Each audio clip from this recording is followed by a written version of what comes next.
Welcome back, everyone. This is Classic Homesteading Practices, and today we're going to be talking about my favorite topic, that is animal husbandry. And I can't help but say it, I am very excited to talk about this with you guys. This is a very close to my heart subject. It is the most favorite subject when it comes to homesteading and just subjects in general. And I can't help but every time when I start the subject with either talking to you right now or to people in my everyday life, it just hits nostalgia for when I had dairy goats. And the reason being is because they, and my chickens I should say too, definitely were the first self-sufficient, independent, full circle animal that gave me the knowledge towards animal husbandry. So let's start from there. What is animal husbandry? And that really is being able to own and raise, breed, and full circle the animal itself, which means just being able to have goats for generations, having chickens for generations, being able to take care of them and have their products fill your home. And the cycle doesn't stop. You will not need to purchase any more animals in order to keep your farm going, to keep the lines going. Now, there will be some times where you will want fresh blood, so you do not have to worry about inbreeding and other things like, for instance, in dairy cultivation, when it comes to either cows or goats, you'll want to do what is called breeding up, where you want to have bigger udders, or a show goat has nicer haunches, or you know for a fact that the mother of the bloodline that you're going for kids 2 goat kids or 2 calves for a cow. There are certain genetics that you're going to be looking for, so you would want to integrate it in there, but you do not need to, and that is, for me, the whole purpose of animal husbandry is becoming self-sufficient to the point where you do not need to go outside of your homestead. And it's a wonderful way to be able to have your own food, know where it's coming from, know what's going into their bellies, know what the product is for you. And if you have an oversupply of it, you can make a lot of amazing things and then share it with your community. That is one of my favorite things about animal husbandry. But it all starts with study. It's making that waiting room a classroom, as Miss Jess from Roots and Refuge Farm says. And what that basically means is, when you do not have a homestead or you are waiting to build your homestead, take this time to read books, to watch YouTube channels or documentaries on animals and animal husbandry. Make sure you listen to more podcasts than just mine about this. This is the time for you to get as much information as possible so you can do what I did over a course of 6 years now and just eat all the information that you possibly can. So one day when you decide to have the animal of your choice, you can pick your flock, oh my goodness, the thought of having 3 or 4 goats and building your herd from there, or your cows, or your donkeys, let's even go with that, and just going from there and not having to worry about going outside of those parameters of being self-sufficient for generations of those animals, or years, decades for you even. Being able to establish that herd, flock, and so forth. Now, for me, the first thing that you really need to think about is, what are you looking for in your animal? And that could be, what kind of products do you want from it? For me personally, in chickens, it was meat and eggs, or a dual bird, because I really enjoy chicken eggs, but I also wanted to have an animal that would be able to give us meat, because I'm really independent. I don't like going into stores if I don't have to, especially big box stores. So if I can just find that one animal that does it all, that would be amazing. But for now, we just pick chickens. But if you just want them for eggs, you have chickens for that. If you just want them for meat, or more for meat, I should say, because all chickens do lay eggs, there are birds specifically for that as well, which is usually a meat bird, or a Cornish game hen, or a cross of others, which I will be going in more depth on later in the podcast, or in later seasons, I should say. So figure out what you want from your animal, and then see what the needs of that animal are. You're going to need different feed for that animal. You're going to need different living situations for that animal. And you also need to see what the life expectancy is for that animal. And I'm going to go ahead and use chickens as an example, because they're a very hardy animal, but depending on how you want to raise them for either meat or eggs, or both, depends on their living situation. Their living situation is going to be very different. And also depending on where you're at, whether you're up in the north, down in the south, or in the Midwest. Also, you could be somewhere in Spain, which is really hot, or up in England where it's foggy and cold and rainy a good chunk of the year. And again, it just all depends on where you're at and what you want from your animals. So, first, we need to make sure that we know what our bird is. For me, we'll put the example in of a dual bird. For that, I'm probably going to be getting a brown egg layer, because usually a brown egg laying chicken is going to be a heftier bird. It is going to have more meat on them, because they are going to be more acclimated to northern climates. When you have a northern climate bird, they're going to be a little bit more stout. They're going to have a bit more meat on them, and they're going to lay a little bit less of eggs. Sometimes they will lay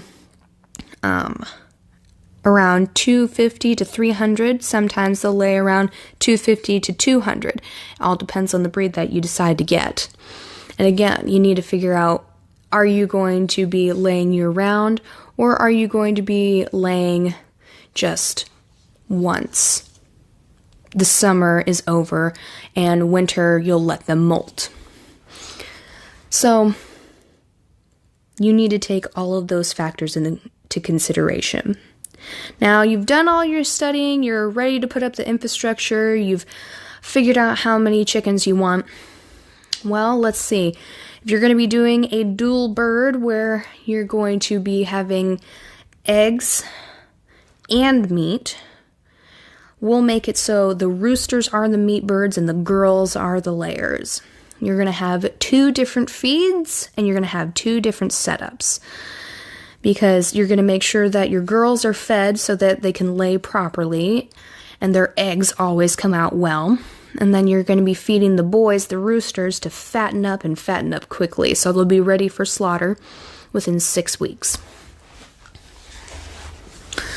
So, you will have a higher density protein crumble for your boys, and usually we in the north make a hot mash, because we circulate boys in the winter and all the way up year round.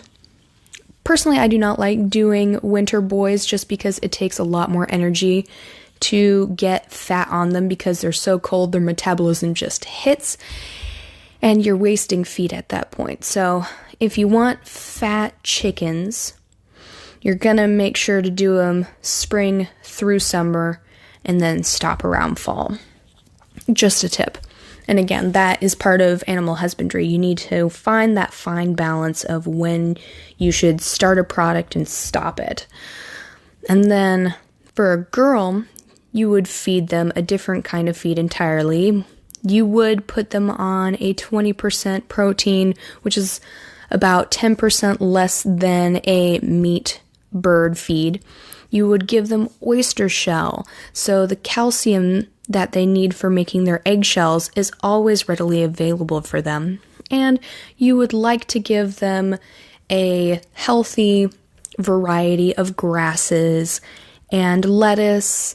Something that is fun that you can do is build a garden for them in their run or giving them free range of the lawn because it adds nutrition to their diet, which goes into the egg. And the really fun thing that you can do is go to your local farmer's market where you have a free ranger. Buy those eggs and then go to the store and then buy those eggs. Crack one of each and you will see the difference in the yolk.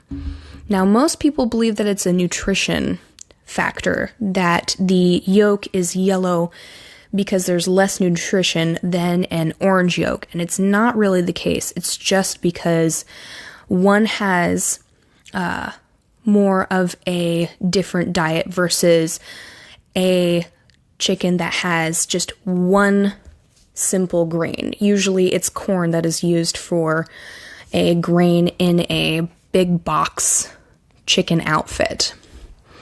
Now, that doesn't say or doesn't mean really that the chicken doesn't get the nutrition that it needs. It just means that usually it's one thing that it's eating instead of a variety of foods, or they have more protein. It just all depends on what the chicken is eating in order to get that orange yolk, that rich yolk. And I will say this, it was very, very interesting the first time I tried an orange yolk. There is a lot more flavor in it than a yellow yolk.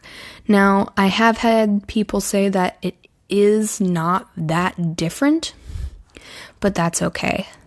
It only matters to me, right? And it's also better on the feed bill, which is something else that you need to figure out in animal husbandry. What are some things that you can supplement in their diet to make it more sustainable for you and also just easier for you in the long run when you're having all these chickens? All right, now that we figured out whether you want a dual bird, a meat bird, the food that they need, now you need to think about breeding the breed stock, because one, unfortunately, your girls aren't going to last forever, especially if you're going to be breeding or having them lay eggs year round. They're going to last about 2 years and then they're just going to be done. Now, if you do what I do, and that is let your girls molt and only lay eggs about 8 months out of the year. I like to give them a reprieve in the wintertime just so that they can have a healthy cycle. They last 5 to 7 years, which is insane. A lot of people don't know that chickens naturally, without predatory, well, them getting picked off by predators, they live for a long time. They can live up to 15 years. It's amazing. But we really don't think about it because most people who are farming for eggs are doing it year round. So they only see a chicken usually for 2, maybe 3 years. Though, if you're a big box place or a giant chicken factory, you usually just keep them for the first year, year and a half, because after that, egg production does go down. But in all honesty, it's not that big of a difference. You might have 4 eggs instead of 5 eggs a week. Or instead of that double layer that you got super lucky with, only gives you 1 egg a day now. So it all depends again on what you want to do with your birds. But back to what I was trying to tell you, breeding. You need to specifically put out a point when you want to breed your birds, whether you want them to be on the clutch or incubate. I personally like incubation. It's way less stress off the bird than having them lay on it, because mother hens do not get off their nests unless they know that they have a moment to eat or drink. Their feathers will come off of them. They lose so much weight. And it's just because they're trying to keep their clutch warm so they can hatch the eggs. So if you do have the ability to have an incubator, 1, it'll save your hens in the long run. And 2, if you have kids, it is the funnest thing for them to watch and to see. Now, there are some breeds of birds that are very broody. You have Orpingtons and Silkies amongst those that are very, very broody. And other ones that are just not broody at all. Morans aren't very broody. A lot of white egg layers are not broody. But again, it all depends on how you wish to do that. And then, of course, making sure when your eggs hatch, you have the ability to raise them in the coop. Or, excuse me, I was shifting. Or you have the ability to raise them as freshly hatched chicks and then being able to integrate them into your coop in the long run. Now, going back a little bit into the fertilization of eggs, you need to make sure that you have a rooster amongst your hens. Usually 1 rooster per 10 girls is great. You can get away with 1 rooster for 12. So if you just want to do a small flock or a medium-sized flock, 1 boy will get it done. Now, I have said in the past that usually 1 boy for 8 and 6 are good. I will say again that, though, a rooster can fertilize a lot of girls, but the potential for an unfertilized egg or a few unfertilized eggs does become more prominent the more girls that are in his flock. So again, if you just want to reduce the error of having an unfertilized egg, keep 1 rooster to every 6 to 8 girls, or just make sure that your 10 girls always come back inside and you have properly seen copulation for the females that you're going to be getting the eggs from. Also, you need to decide which hens you're going to be using. You have the ability to choose your girls and also breed traits in and out that you want. I myself love to do this. And the reason being is because when you find either purebred or mixed breed chickens, and they have a trait that you want, it doesn't take very long for you to breed it into that bird.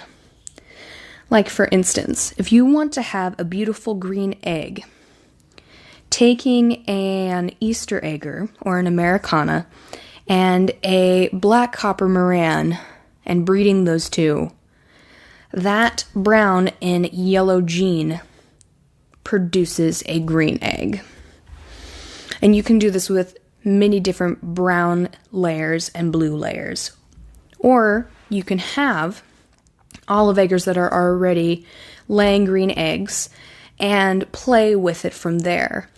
So a whiting true green that already has a green egg and an Americana that lays a vibrant blue egg. Crossing those can give you one of two things. It can give you a lighter green or a darker blue. And you can just keep playing around with your egg genetics through those means, which is one of the very fun parts of being, in doing animal husbandry. Just being able to play around with that, finding genetics that you want, whether it's making a bird bigger, having eggs being bigger, having eggs being more colorful in one way or another, is all part of animal husbandry. And of course, whether or not you want to make your meat chickens, those genetics more prominent in a certain breed, or again, the egg-laying genes more prominent. There are some breeders who have made a beautiful chicken that lays 350 days out of the year, but is also a beautiful meat bird. And the reason why they did this was because they wanted a dual bird, even if it wasn't purebred. They wanted that dual bird that could do it all. And they took two different breeds. They took an Americana and a Rhode Island Red, bred them together, and now you have a green egg-laying, humongous meat bird that can, again, give you eggs 350 days out of the year. And that is, again, just one example of what you can do with good animal husbandry skills. And again, it all comes with just learning. So let me make sure I have done the checklist right. We have gone from studying to infrastructure, figuring out what you want from your animals, and putting that into skill through learning their feed of choice, their environment of choice, how you can use animal husbandry to make an animal more favorable to what you want it through egg laying or meat production. And then, of course, just establishing the way that you want to keep breeding your animals. And you can play around with this in any way possible, self-sufficiently, through a very long period of time. And again, you can do this with any animal. This is how we have gotten animals to look and produce certain things throughout a period of time. That's how we went from jerseys to miniature jerseys when it comes to cows. That is how we've gone from, donkeys to miniature donkeys, and so on and so forth. It has all been selective breeding that has gotten us here, and that is animal husbandry. All right, everyone. This is a bit shorter than I usually do, but I'd love to leave you at this point. I really hope that I could hear from you. If any of you are listening to this and you see a description below this, there should be a link to my Anchor podcast where you can leave me a voice message. And you can also look at other episodes from this. I hope you guys are enjoying this, and I hope to catch you on the last episode of the season next week, hopefully. I may have to postpone it a little bit later. I am moving states with my husband, unfortunately. So it might be pushed out to 2 weeks, but we are going to be talking about the last skill that I have for you, which is gardening. And it is going to be a very long episode. I might have to do 2 parts, but we shall see. All right, I hope everyone is having a wonderful day, and I hope it stays that way. I'll see you again. Bye.